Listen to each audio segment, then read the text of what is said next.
to make. But first, I want you to make a little confession to me.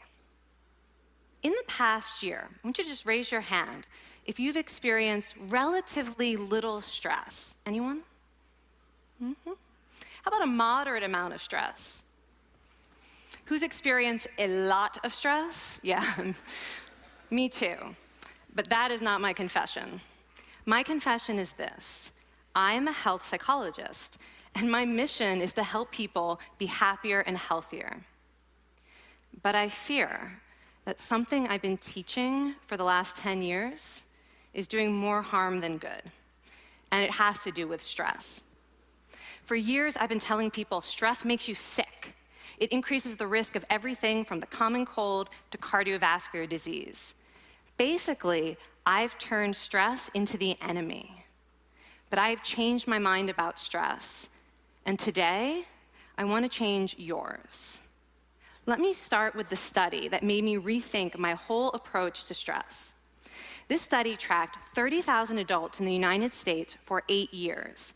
And they started by asking people, how much stress have you experienced in the last year? They also asked, do you believe that stress is harmful for your health? And then they used public death records to find out who died.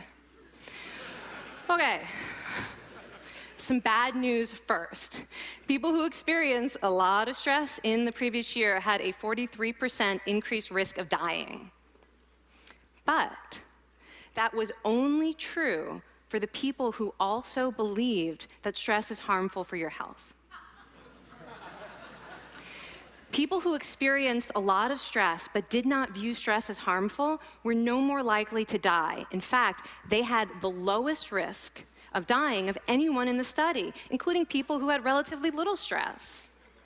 Now, the researchers estimated that over the 8 years they were tracking deaths, 182,000 Americans died prematurely, not from stress, but from the belief that stress is bad for you. That is over 20,000 deaths a year. Now, if that estimate is correct, that would make believing stress is bad for you the 15th largest cause of death in the United States last year, killing more people than skin cancer, HIV, AIDS, and homicide. You can see why this study freaked me out. Here I've been spending so much energy telling people stress is bad for your health. So this study got me wondering, can changing how you think about stress make you healthier? And here the science says yes. When you change your mind about stress, you can change your body's response to stress. Now, to explain how this works, I want you all to pretend that you are participants in a study designed to stress you out. It's called the social stress test. You come into the laboratory, and you're told you have to give a 5-minute impromptu speech on your personal weaknesses to a panel of expert evaluators sitting right in front of you. And to make sure you feel the pressure, there are bright lights and a camera in your face, kind of like this. And the evaluators have been trained to give you discouraging nonverbal feedback, like this.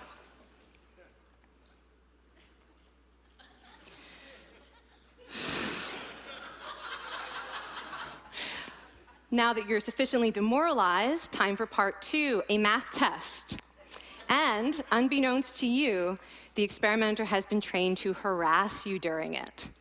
Now, we're gonna all do this together. It's gonna be fun, for me. Okay. I want you all to count backwards from 996 in increments of 7. You're gonna do this out loud as fast as you can, starting with 996. Go. Go faster. Faster, please. You're going too slow. Stop, stop, stop, stop.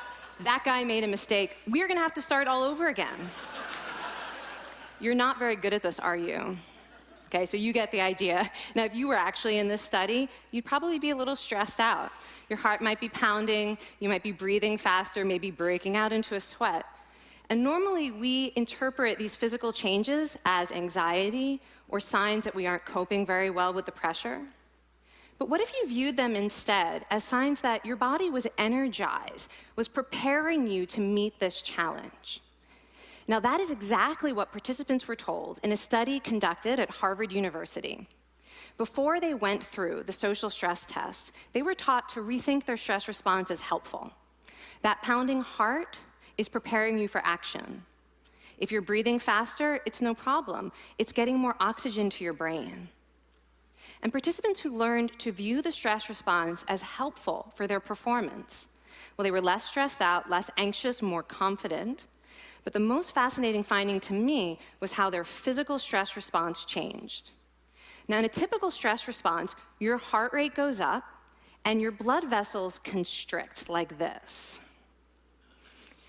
And this is one of the reasons that chronic stress is sometimes associated with cardiovascular disease. It's not really healthy to be in this state all the time. But in the study, when participants viewed their stress response as helpful, their blood vessels stayed relaxed like this. Their heart was still pounding, but this is a much healthier cardiovascular profile.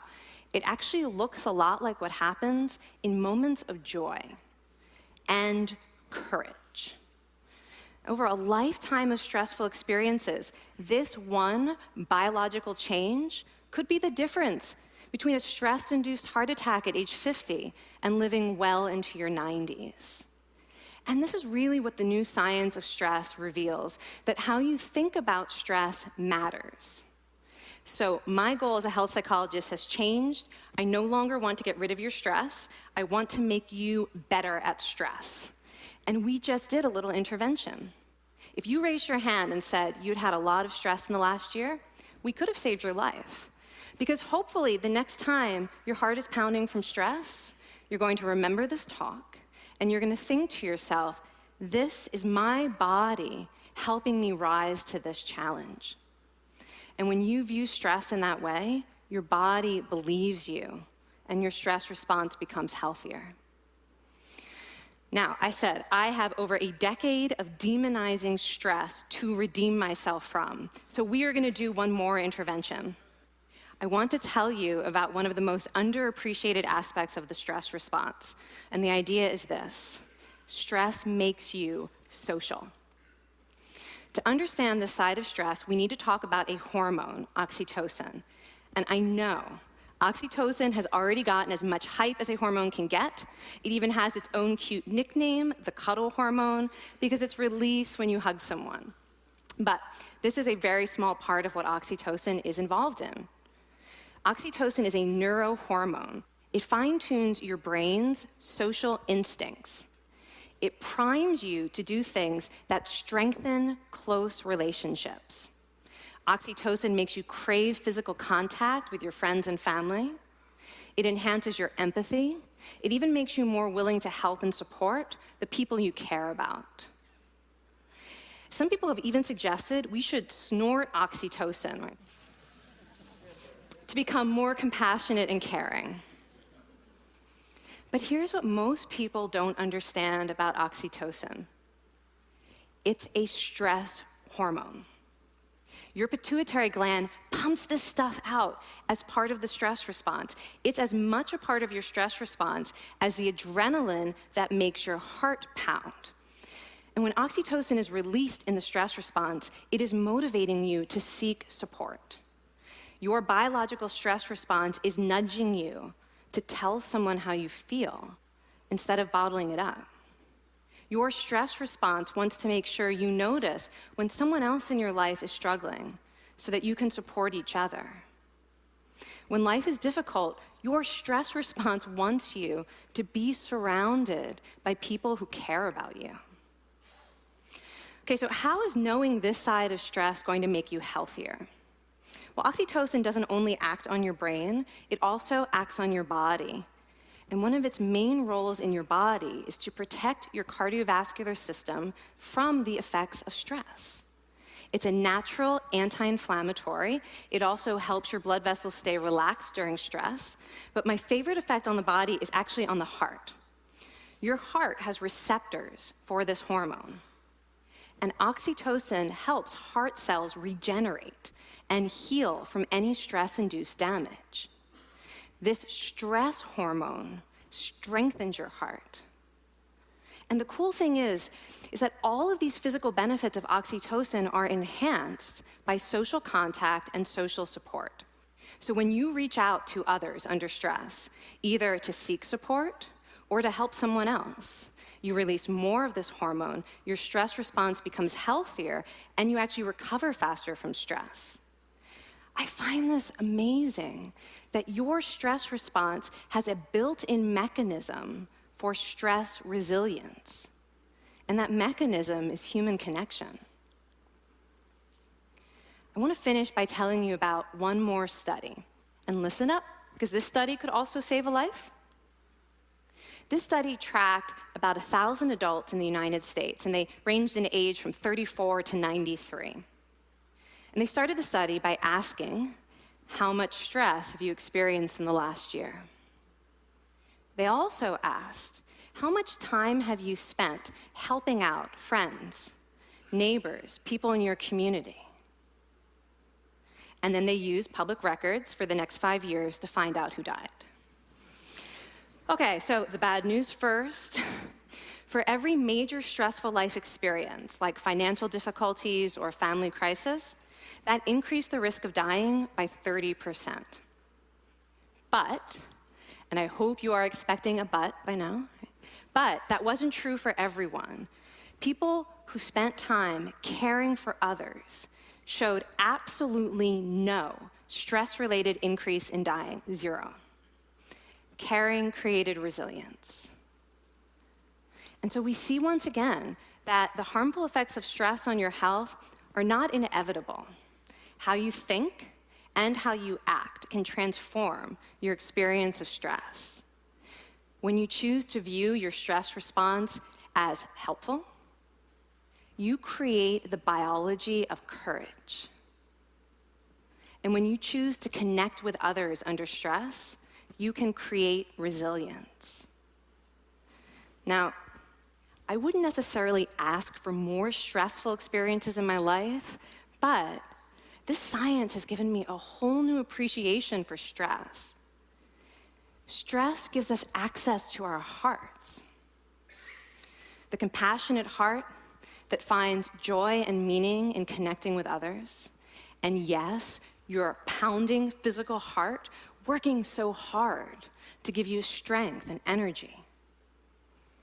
And when you choose to view stress in this way, you're not just getting better at stress, you're actually making a pretty profound statement. You're saying that you can trust yourself to handle life's challenges. And you're remembering that you don't have to face them alone.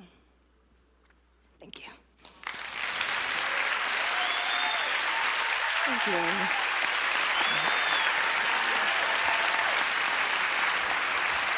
I mean, this is kind of amazing what you're telling us. It seems amazing to me that a belief about stress can make so much difference to someone's life expectancy. How would that extend to advice? Like if someone's making a lifestyle choice between, say, a stressful job and a non-stressful job, does it matter that which way they go, that it's equally wise to go for the stressful job so long as you believe that you can handle it in some sense? Yeah, and one thing we know for certain is that chasing meaning is better for your health than trying to avoid discomfort.